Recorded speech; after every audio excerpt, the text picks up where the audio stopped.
నమస్తే, welcome to four sides TV prime news. నేను మీ సంపత్ కుమార్. ముందుగా బులెటిన్లో హెడ్లైన్స్ చూద్దాం.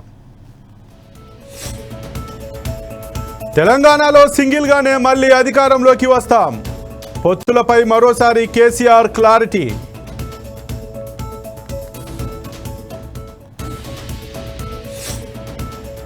స్పీకర్ను కలిసిన బీఆర్ఎస్ నాయకులు. మంత్రి కోమటిరెడ్డి వెంకటరెడ్డిపై కంప్లైంట్.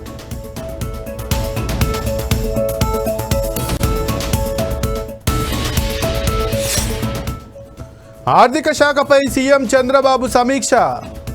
కేంద్రం నుంచి రావాల్సిన నిధులు, పథకాలపై చర్చ.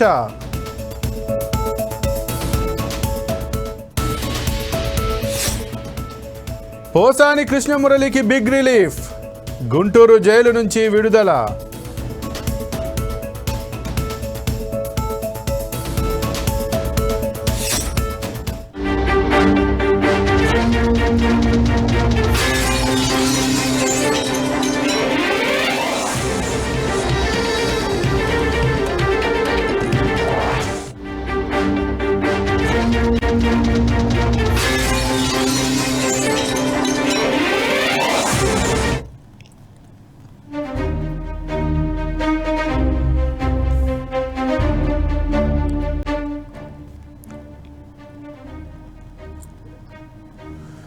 తెలంగాణ బీఆర్ఎస్ అధినేత మాజీ సీఎం కేసీఆర్ సిద్దిపేట జిల్లా ఎర్రవల్లి ఫామ్ హౌస్లో జరిగిన సమావేశంలో కీలక వ్యాఖ్యలు చేశారు.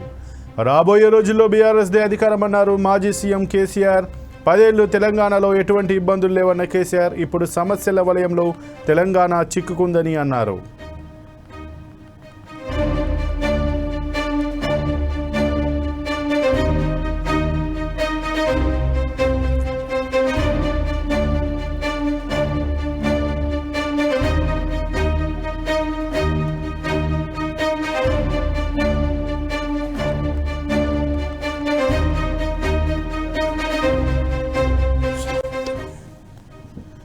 తెలంగాణ బీఆర్ఎస్ అధినేత మాజీ సీఎం కేసీఆర్ సిద్దిపేట జిల్లా ఎర్రవల్లి ఫామ్ హౌస్లో జరిగిన సమావేశంలో కీలక వ్యాఖ్యలు చేశారు.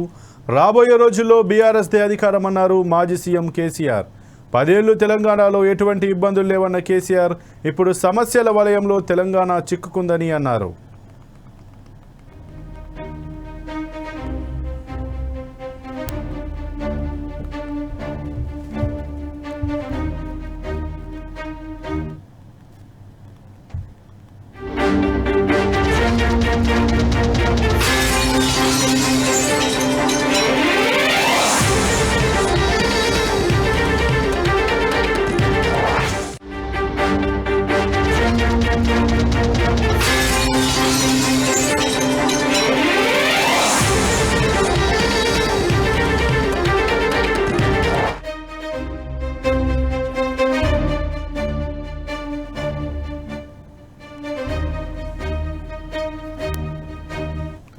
స్పీకర్ గడ్డం ప్రసాద్ కుమార్తో బీఆర్ఎస్ ఎమ్మెల్యేలు భేటీ అయ్యారు. మంత్రి కోమటిరెడ్డి వెంకటరెడ్డిపై బీఆర్ఎస్ ఎమ్మెల్యేలు సభా హక్కుల ఉల్లంఘన నోటీసు ఇచ్చారు. శాసనసభ ప్రశ్నోత్తరాల సమయంలో రోడ్లు, భవనాల శాఖకు సంబంధించిన ప్రశ్నకు సంబంధించి కోమటిరెడ్డి ఇచ్చిన సమాధానం సభను తప్పుదోవ పట్టించే విధంగా ఉందని స్పీకర్కి ఇచ్చిన వినతి పత్రంలో బీఆర్ఎస్ నాయకులు పేర్కొన్నారు. తక్షణమే కోమటిరెడ్డిపై తమ సభా హక్కుల ఉల్లంఘన నోటీసును అనుమతించాలని కోరారు.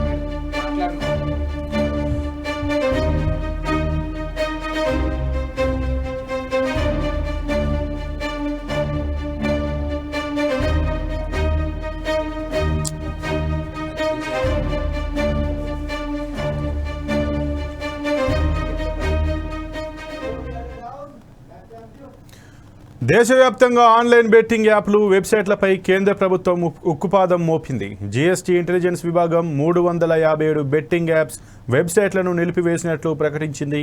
ఈ చర్యలలో భాగంగా 2400 బ్యాంకు ఖాతాలను ఫ్రీజ్ చేయడం, 166 మ్యాల్ అకౌంట్లను నిలిపివేయడం, మొత్తం 126 కోట్ల నగదును స్తంభింపజేయడం జరిగింది. దేశవ్యాప్తంగా 700కు పైగా ఆన్లైన్ బెట్టింగ్ యాప్స్ ఉన్నట్లు గుర్తించిన అధికారులు వీటి ద్వారా ప్రజలను మోసగిస్తూ పెద్ద ఎత్తున డబ్బులను విదేశాలకు తరలిస్తున్నట్లు గుర్తించారు.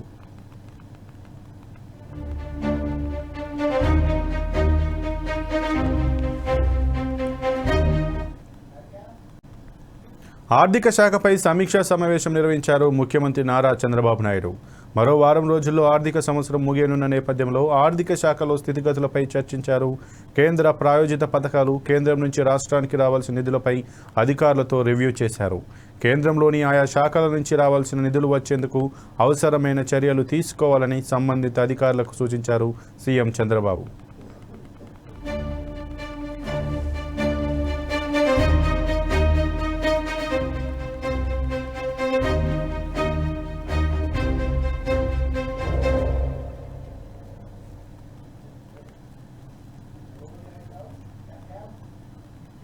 తెలంగాణ అసెంబ్లీ సమావేశాల్లో ఉత్కంఠభరితమైన చర్చ చోటు చేసుకుంది. రైతు సమస్యలు, రుణమాఫీ, వడ్ల బోనస్ అంశాలపై ప్రతిపక్ష సభ్యులు ప్రభుత్వాన్ని నిలదీశారు. ఈ సందర్భంగా బీఆర్ఎస్ ఎమ్మెల్యే పాడి కౌశిక్ రెడ్డి చేసిన వ్యాఖ్యలకు మంత్రి సీతక్క ఘాటుగా స్పందించారు. నీ లైఫ్ స్టైల్ వేరు, నా లైఫ్ స్టైల్ వేరని కౌశిక్ రెడ్డికి మంత్రి సీతక్క కౌంటర్ ఇచ్చారు. వడ్ల బోనస్ ఇవ్వడం లేదని కౌశిక్ రెడ్డి చేసిన ఆరోపణలను మంత్రి సీతక్క ఖండించారు. అధ్యక్ష, తనకి కూడా ఇవాళ దాకా రైతు బంధు పడలేదు అధ్యక్ష. ఇది చెప్పింది నేను వాస్తవం అధ్యక్ష. ఇంకా చెప్పాలంటే చాలా మంది ఉన్నారు, కానీ టైం సమయం వల్ల కట్ డౌన్ చేస్తున్నాను అధ్యక్ష. ఖచ్చితంగా ఈ ప్రభుత్వం దయచేసి మీరు మొన్న కూడా ముఖ్యమంత్రి గారు జనవరి 26 తారీఖున ఇవాళ రైతు ఫోన్లల్లా టకీ టకీ టకీ అని మోగుతుంది, మొత్తం కూడా 12,000 రూపాయలు తెలంగాణలో ఉన్న 65 లక్షల మంది రైతు అకౌంట్లో పడతాయని చెప్పిండు అధ్యక్ష. మళ్ళీ ఏమైందో ఏందో తెలియదు అధ్యక్ష. కానీ మరి జనవరి 26 అయిపోయిన తర్వాత ఇవాళ మార్చు 21 22 వచ్చినాం. ఇవాళ ఒక్కరికి కూడా పడలేదు నా నియోజకవర్గంలో పూర్తిగా అని చెప్తా ఉన్నాను. మళ్ళా ముఖ్యమంత్రి గారు చెప్పారు అధ్యక్ష, మార్చి 31 రోజు లోపల చేస్తా అన్నారు. కానీ ముఖ్యమంత్రి గారు ఏ సంవత్సరం అని చెప్పలే కదా, 2025 అన్నారా 2026 అన్నారా తెలియదు. కాబట్టి ఇవాళ దయచేసి ముఖ్యమంత్రి గారిని నా చేతులు జోడించి మరీ కోరుతా ఉన్నా, రైతులందరూ కూడా పెట్టుబడి కోసము ఎదురు చూస్తా ఉన్నారు. దయచేసి వాళ్ళకి 15,000 రైతు భరోసా మీరు వెయ్యండి. బోగస్ అని అంటే నీ దగ్గర ఉండే రైతులను పోయి అడుగు, సన్న వడ్లకు డబ్బులు పడ్డాయా లేదా. మీరు ఇక్కడ హైదరాబాద్ తిరుగుతున్నట్టుంది రైతులతో సంబంధం లేకుండా. కాబట్టి బోనస్ ఇస్తామని బోగస్ చేసింది మీరు. మీ గవర్నమెంట్లో సన్నవాడ్లు పండిస్తే వరేస్తే ఉరే అన్నారు, తర్వాత బోనస్ ఇస్తామన్నారు. అది ఇది మేము ఇస్తా ఉన్నాం. 1,200 కోట్లు రిలీజ్ చేసినాం సార్. ఎక్కడన్నా 1-2 మిగిలొచ్చు, కానీ మ్యాక్సిమం ఇవ్వడం జరిగింది. మళ్ళొక్కసారి పశ్చిమ గోదావరి జిల్లా పాలకొల్లు మండలం లంకల కోడేరు గ్రామంలో చేపట్టిన మంచినీటి సరఫరా పథకం పనులకు మంత్రి నిమ్మల రామానాయుడు శంకుస్థాపన చేశారు.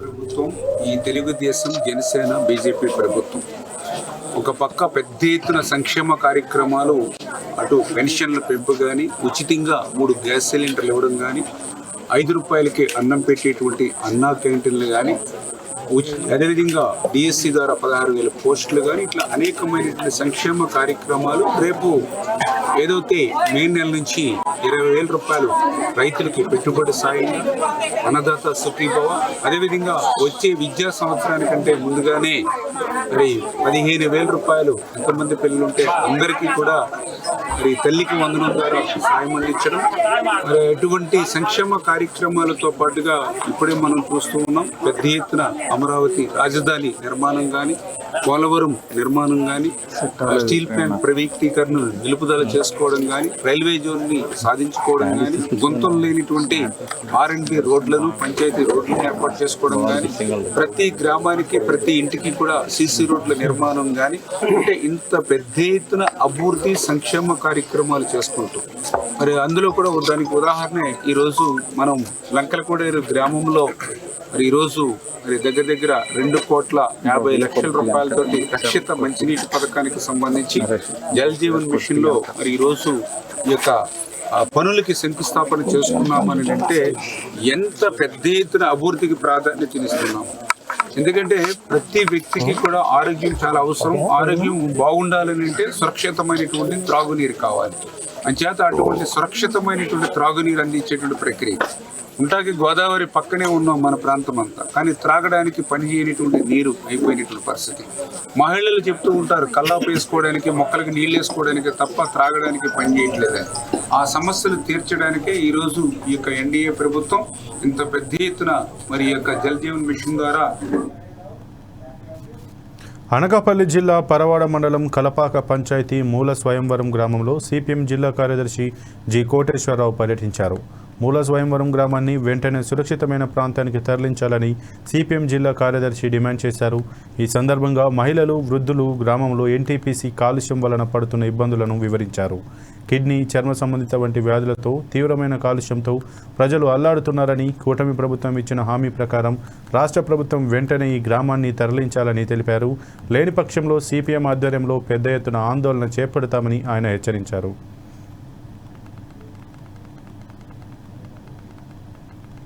పరవాడ మండలంలోని మూల స్వయంభూవరంలో 232 కుటుంబాలు నివసిస్తున్నాయి.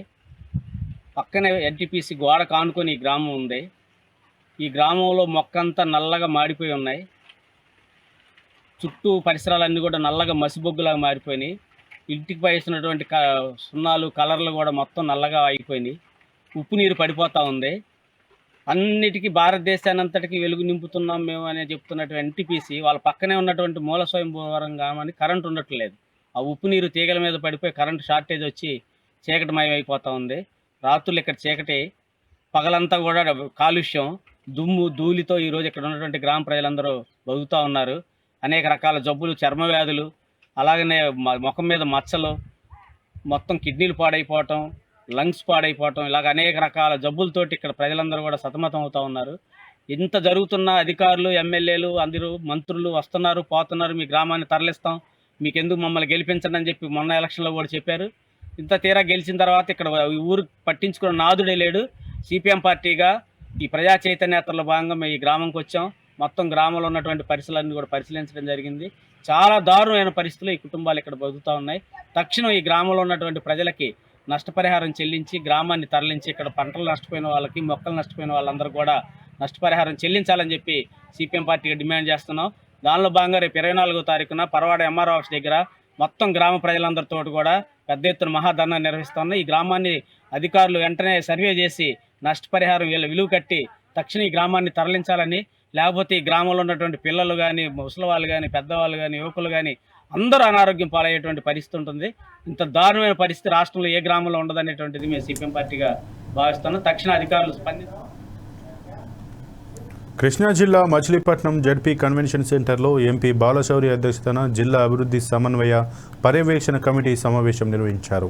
ఈ సమావేశానికి మంత్రి కొల్లు రవీంద్ర, కలెక్టర్ డికే బాలాజీ, ఎమ్మెల్యేలు మండలి బుద్ధప్రసాద్, వర్ల కుమార్ రాజా, వివిధ శాఖల జిల్లా అధికారులు హాజరయ్యారు.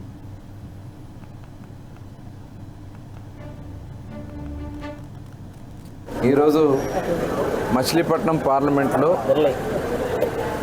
దిశ కమిటీలు, అంటే ఆ దిశ కాదు, ఇది సెంట్రల్ గవర్నమెంట్ అందిస్తున్నటువంటి స్కీమ్స్ ద్వారా వస్తున్నటువంటి ఫండ్స్ని ఏ రకంగా మరి ఖర్చు పెడతా ఉన్నారనేది ఒక రివ్యూ గౌరవ పార్లమెంట్ సభ్యులు బాలశౌరి గారి నాయకత్వంలో ఈరోజు ఇక్కడ జిల్లా పరిషత్ సమావేశంలో హాల్లో ఏర్పాటు చేయడం జరిగింది. మరి దీనికి అధికారులు, జిల్లా కలెక్టర్ గారు, ఎమ్మెల్యేలు, అదేవిధంగా బ్యాంకర్స్ కూడా రావడం జరిగింది. అన్ని డిపార్ట్మెంట్కి సంబంధించి మరి ఈ గత 5 సంవత్సరాల్లో ఏం జరిగింది, ఈ రాబోయే కాలంలో వచ్చినటువంటి ఫండ్స్ని ఏ రకంగా ముందుకు తీసుకెళ్తున్నారు అనేది క్లియర్గా డిస్కస్ చేయడం జరిగింది. దాంట్లో ముఖ్యంగా డ్వామా ఏదైతే ఎన్ఆర్జీఎస్, ఎంజీఎన్ఆర్జీఎస్ ఫండ్స్ ఎంతవరకు ఉపయోగపడుతున్నాయి, ఎంతవరకు ఖర్చు పెడతా ఉన్నారు, ఇవన్నీ కూడా డిస్కస్ చేయడం జరిగింది. అలాగే ఇవాళ జల్ జీవన్ మిషన్ ఏదైతే మనం ఇంటింటికి పంపు కుళాయి ఇవ్వడానికి కేంద్ర ప్రభుత్వం పెట్టినటువంటి జల్ జీవన్ మిషన్ స్కీమ్ని ఏ రకంగా ఉపయోగించుకోవాలి ఇవన్నీ కూడా దాంట్లో డిస్కస్ చేయడం జరిగింది. ఎందుకంటే దీనికి ఒక గ్రిడ్ చేయడానికి దాదాపు 5,000 కోట్ల రూపాయలు పైన అవుతుంది. మన ఎన్టీఆర్ జిల్లా కానీ కృష్ణా జిల్లాకి కలిపి దాన్ని కూడా ఇక్కడ డిస్కస్ చేసుకోవడం జరిగింది. అలాగే ఇండస్ట్రీస్ డిపార్ట్మెంట్కి సంబంధించి ఏ రకంగా రాబోయే కాలంలో మరి బ్యాంకర్స్ కూడా మరి రిక్వెస్ట్ చేయడం జరిగింది.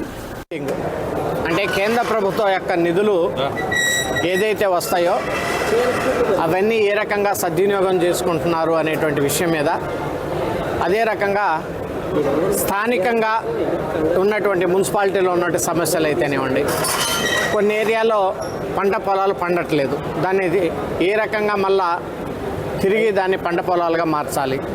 అదే రకంగా ప్రధానమైనటువంటి సమస్య ఈరోజు కౌలు రైతులు ఉన్నారు.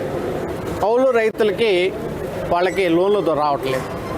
కేంద్ర ప్రభుత్వం ఇస్తున్నటువంటి పిఎం కుసుమ్ లాంటిది కానీ స్కీమ్స్ కూడా వాళ్ళకి అందట్లేదు. సో వీటన్నిటి మీద సమగ్రంగా అందరు అధికారులతోటి డిస్కస్ చేసాం. కౌలు రైతులకి మామూలుగా ఇచ్చేటువంటి రైతులతో పాటు వాళ్ళకి కిసాన్ క్రెడిట్ కార్డు ఇచ్చి లోన్లు ఇవ్వాలి.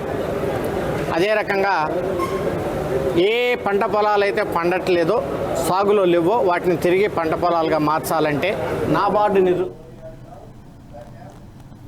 మెదక్ జిల్లా కలెక్టర్ ఛాంబర్లో అన్ని ప్రభుత్వ పాఠశాలల సంక్షేమ శాఖల జిల్లా అధికారులతో పాఠశాలలు పునఃప్రారంభానికి అత్యవసరం మరమ్మతులపై జిల్లా కలెక్టర్ రాహుల్ రాజ్ సమీక్షించారు. జిల్లాలోని ప్రభుత్వ పాఠశాలలు, వసతి గృహాల్లో అత్యవసర మరమ్మతులపై ప్రతిపాదన సిద్ధం చేసే విధంగా అధికారులు చర్యలు తీసుకోవాలని ఆదేశించారు.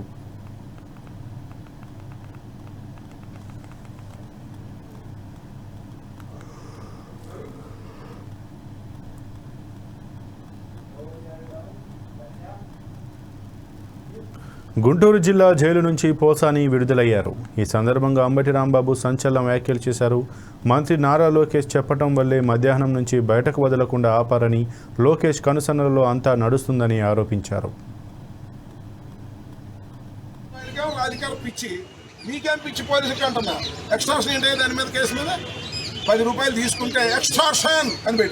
ఇప్పుడు 111 అంటే ఒక ఆర్గనైజ్డ్ క్రైమ్ చేసేటటువంటి పెద్ద పెద్ద దుండగులకు పెట్టేటటువంటి 111 కేసుని అమాయకులైన పోసాని కృష్ణమూర్తి మీద, లేకపోతే మా సోషల్ మీడియా వారి మీద, ఏంటి 111 అంటే సీరియస్ సెక్షన్.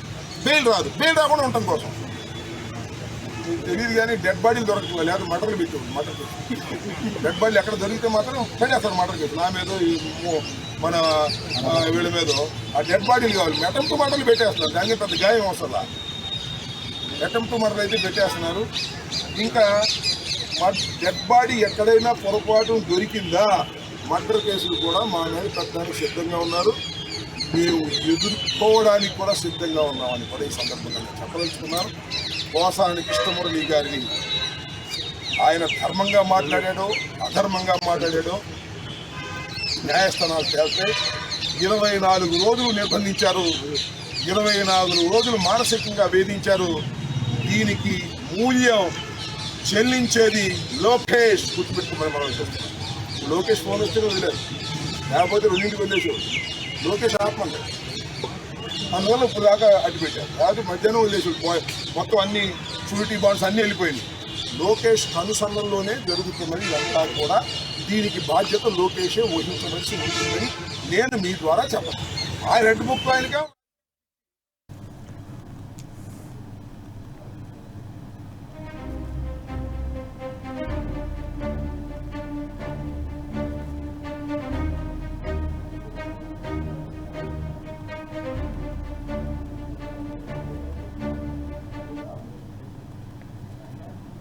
వికలాంగులు, వయోవృద్ధులు, ట్రాన్స్జెండర్ సాధికారత శాఖ ఆధ్వర్యంలో సైదాబాద్ అబ్జర్వేషన్ హోంలో డ్రగ్ డి అడిక్షన్ సెంటర్ను మంత్రి సీతక్క ప్రారంభించారు. మిషన్ పరివర్తన కార్యక్రమం ద్వారా దేశంలోని డ్రగ్స్ రహిత రాష్ట్రంగా తెలంగాణను తీర్చిదిద్దాలన్న ముఖ్యమంత్రి రేవంత్ రెడ్డి కలను సాకారం చేస్తూ ముందుకు వెళ్తున్నామని మంత్రి సీతక్క తెలిపారు. డి అడిక్షన్ సెంటర్ నిర్వహణ కోసం వికలాంగులు, వయోవృద్ధులు, ట్రాన్స్జెండర్ సాధికారత శాఖ ద్వారా 13,80,000 రూపాయలు మంజూరు చేయడం జరిగిందని, భవిష్యత్తులో ఈ సెంటర్కు ఎలాంటి ఇబ్బందులు కలగకుండా నడపడానికి నిధులు మంజూరు చేసినట్టు సీతక్క తెలిపారు. ఈరోజు మేము వికలాంగులు, వయోవృద్ధులు, అదేవిధంగా ట్రాన్స్జెండర్ వ్యక్తుల యొక్క సాధికార శాఖ ఆధ్వర్యంలో మరి ఈ జ్యువెనల్ హోమ్లో డి అడిక్షన్ సెంటర్ను కూడా ప్రారంభించడం ఒక రకంగా బాధ, ఒక రకంగా సంతోషం. ఎందుకంటే ఈరోజు పిల్లలు, చిన్న చిన్న పిల్లలు కూడా నేరాలకు పాల్పడి ఇలా జ్యువెనల్ హోమ్లోకి బాల కర్మగా జైల్లోకి వచ్చి మగ్గిపోతున్నారు. వాళ్ళ వెనుక, ఈ నేరాల వెనుక చరిత్ర చూస్తే మరి డ్రగ్స్ అడిక్టెడ్ కానీ, మత్తు పదార్థాలు కానీ ఇట్లాంటి వాళ్ళను ఈ రకమైనటువంటి నేరాల వైపు ప్రేరేపిస్తుంది. అది చాలా బాధాకరం. అదేవిధంగా అలాంటి కష్టంలో, అలాంటి నేరాలతోటి ఒక చిన్న పసి వయసులో, తెలిసి తెలియని వయసులో తప్పులు చేసి ఇక్కడికి వచ్చి ఆ నేరాలతో వాళ్ళు మానసికంగా అట్లనే కుంగిపోకుండా వాళ్ళ కోసము ఈరోజు మరి ఒక 13 లక్షలు కేటాయించి, ఇది శిక్షా కాలం కాదు, శిక్షణ కాలము అనుకోండి అని చెప్పిన. ఎందుకంటే మీరు వచ్చేటప్పుడు పనిష్మెంట్ కోసం ఇక్కడికి వచ్చిర్రు, బట్ ఈ టైం అంతా కూడా మిమ్మల్ని మీరు సర్దిద్దుకోవడం కోసం, మీ తప్పులను తెలుసుకోవడం కోసం, ఫర్దర్గా మీ ఫ్యూచర్ను ఈ అబ్జర్వేషన్ హోమ్ నుంచి బిల్డ్ చేసుకోవడం కోసం మీకు అన్ని రకాల స్పేస్ ఇస్తాం, సపోర్ట్ చేస్తాం. బట్ మళ్ళీ నేరాల వైపు మాత్రం ఈ యొక్క బాలలు, బాలికలు వెళ్ళకూడదనేది మా యొక్క ఉద్దేశం. దానికోసమే ఇదొక శిక్షణా కాలం లాగా పెట్టి ఇక్కడ భారతదేశం మొత్తం ఐపీఎల్ ఫీవర్ మొదలైంది. విశాఖ ఏసీఏ వీడీసీఏ గ్రౌండ్ని హోమ్ గ్రౌండ్గా ఢిల్లీ క్యాపిటల్ ఎంచుకోవడం ఆనందదాయకంగా ఉంది. ఈ నెల 24 వరకు ఢిల్లీ క్యాపిటల్ లక్నో కింగ్ జింక్స్ మ్యాచ్ జరగనుంది. 30వ తారీఖు sunrisers Hyderabad Delhi capitals match హోరాహోరీగా జరిగే అవకాశం ఉంది. విశాఖ వాసులు ఐపీఎల్ మ్యాచ్లను బాగా ఆస్వాదిస్తారని, ఇరు జట్లకు సపోర్ట్ చేస్తారని అంటున్న క్రికెట్ కోచ్ ఎంపైర్ పనేందతో మా విశాఖ ప్రతినిధి Avtar Yadav face to face. IPL fever అయితే మొదలైంది. ఏదైతే మరికొన్ని గంటల్లో కోల్కతా ఈడెన్ గార్డెన్లో Kolkata king riders sun rise Hyderabad match అయితే మొదలైపోతుంది. అదేవిధంగా విశాఖ వరకు వస్తే మాత్రం విశాఖపట్నంలోనైతే మాత్రం హోమ్ గ్రౌండ్గా అయితే మాత్రం ఢిల్లీ క్యాపిటల్ ఎంచుకుంది. ఆ ఢిల్లీ క్యాపిటల్ హోమ్ గ్రౌండ్ ఎంచుకోవడం విశాఖకు అరుదైన గౌరవం దక్కిందని చెప్పుకోవాలి. ఏదైతే ఫస్ట్ మ్యాచ్ అయితే మాత్రం ఈ నెల 24వ తారీఖు జరగబడుతుంది. అలాగే రెండో మ్యాచ్ ఏదైతే ఉందో ఢిల్లీ క్యాపిటల్స్ మరియు సన్ రైజ్ హైదరాబాద్, ఈ రెండు మ్యాచ్లు ఎలా ఉంటాయి, హోరాహోరీ పోటీ బౌలింగ్ ఉంటుందా, బ్యాటింగ్ ఉందా అని తెలుసుకోవడానికి మనతో పాటు ఏదైతే క్రికెట్ విశ్లేషకులు అలాగే కోచ్ పనేంద్ర గారు ఉన్నారు. ఆయన అడిగి తెలుసుకునే ప్రయత్నం చేద్దాం. సార్ చెప్పండి, అసలు విశాఖని అయితే మాత్రం ఢిల్లీ క్యాపిటల్ హోమ్ గ్రౌండ్గా ఎంచుకుంది, అది అరుదైన గౌరవంగానే చెప్పుకోవాలి. ఏదైతే ఈ నెల జరగబోయే 24వ తారీఖు మ్యాచ్లు ఎలా ఉండబోతుంటాయి? అందరికీ నమస్కారం అండి. ముఖ్యంగా మన యొక్క విశాఖపట్నంలో ఐపీఎల్ ఫీవర్ అనేది మొదలైపోయింది. ఆల్రెడీ విశాఖపట్నం గత కొన్ని సంవత్సరాల నుంచి ఈ యొక్క అంతర్జాతీయ గుర్తింపు పొందినటువంటి స్టేడియం ఇది. అంతేకాకుండా ఐపీఎల్లో కూడా ఒక విశిష్ట అనుభవం ఉన్నటువంటి ఈ యొక్క క్రీడా మైదానం ఇది. దానిలో ఉన్నటువంటి పిచ్చి స్వభావం కానీ, పిచ్చి తాలూకా విశ్లేషణ కానీ, టోటల్ మొత్తం గ్రౌండ్ ఏరియాస్ కానీ, లేదంటే అన్ని రకాలుగా కూడా ఈ యొక్క విశాఖపట్నం అనేది ఒక ఇంటర్నేషనల్ హోదాకి ఏమాత్రం తగ్గకుండా ఉండేటువంటి స్టేడియం ఇది. ముఖ్యంగా ఢిల్లీ డెవిల్స్ ఏదైతే ఉందో అది మన విశాఖపట్నాన్ని హోమ్ టౌన్గా తీసుకోవడం అనేది చాలా శుభప్రదం. ఎందుకంటే ఆల్మోస్ట్ వాళ్ళకి ఏంటంటే ఇక్కడ విశాఖపట్నం గ్రౌండ్లో వాళ్ళకి ఒక రకమైనటువంటి ఎక్స్పీరియన్స్ వాళ్ళకు ఉంది. ముఖ్యమైనటువంటి ప్లేయర్స్ ఎవరైతే ఉన్నారో గతంలో రంజీ ట్రోఫీలో కానీ, దిలీప్ ట్రోఫీలో కానీ ఆడినటువంటి అనుభవం ఉన్నటువంటి ప్లేయర్స్ ముఖ్యంగా ఢిల్లీలో ఉన్నారు, ఢిల్లీ క్యాపిటల్స్లో ఉన్నారు. కాబట్టి వాళ్ళు 100% దీన్ని హోమ్ టౌన్గా తీసుకున్నారు. దీన్ని హోమ్ టౌన్గా తీసుకుని నెక్స్ట్ మ్యాచెస్, ఫస్ట్ మ్యాచ్ దగ్గర నుంచి సెకండ్ మ్యాచ్ కూడా వాళ్ళు ఇక్కడే ఆడడం అనేది జరుగుతుంది. ముఖ్యంగా ఢిల్లీలో అయితే కనుక రాహుల్కి ఇక్కడ మంచి స్కోరింగ్ ఉన్నది. గతంలో కూడా చూస్తే కనుక రాహుల్ మన రంజీ ట్రోఫీ మ్యాచ్లో కానీ, దిలీప్ ట్రోఫీ మ్యాచ్లో కానీ రాహుల్ మంచి స్కోర్స్ చేశాడు. ఇక్కడ ఢిల్లీ టీం ఉన్నటువంటి రాహుల్ కూడా రంజీ ట్రోఫీలో. అంతేకాకుండా నటరాజన్ అనే వ్యక్తి మన ఆంధ్రాకి సంబంధించిన వ్యక్తి. అతను గతంలో కూడా మంచి ఫాస్ట్ బౌలరు, రైల్వేస్కి ఆడుతున్నటువంటి వ్యక్తి. అదేవిధంగా నటరాజన్ కూడా ఈ యొక్క పిచ్చి యొక్క స్వభావం కానీ, అలా ఈ యొక్క విధానాలు కానీ నటరాజన్ కూడా మంచి అనుభవం ఉంది. అలాగే ముఖ్యమైన క్రీడాకారులు ఎవరుతున్నారు, గౌతమ్ గంభీర్ దగ్గర, మన మోహిత్ శర్మ దగ్గర నుంచి, ముఖేష్ కుమార్ దగ్గర నుంచి, అలాగే త్రిపురన్ విజయ్ తను కూడా మన ఆంధ్రాకి సంబంధించిన వ్యక్తి. తను కూడా ఈ యొక్క క్రీడా మైదానం ముఖ్యమైనటువంటి ఎవరైతే ఢిల్లీ టీంలో ఉన్నారో వాళ్ళందరూ కూడా ఈ యొక్క వైజాగ్ క్రికెట్ స్టేడియంలో అనుభవజ్ఞులు ఉన్నారు. కాబట్టి దాన్ని ముఖ్యంగా దీన్ని హోమ్ టౌన్గా తీసుకోవడం చాలా ఆనందదాయకము. ఇది ఒక మంచి మ్యాచ్ అని ఉంటుంది. ఇక పిచ్చి దాకా వస్తే కనుక దీన్ని ఇంటర్నేషనల్ హోదాకి ఎక్కడా లేనటువంటి ఒక పిచ్చి మంచి క్యూరేటర్స్ మనకు ఉన్నారు.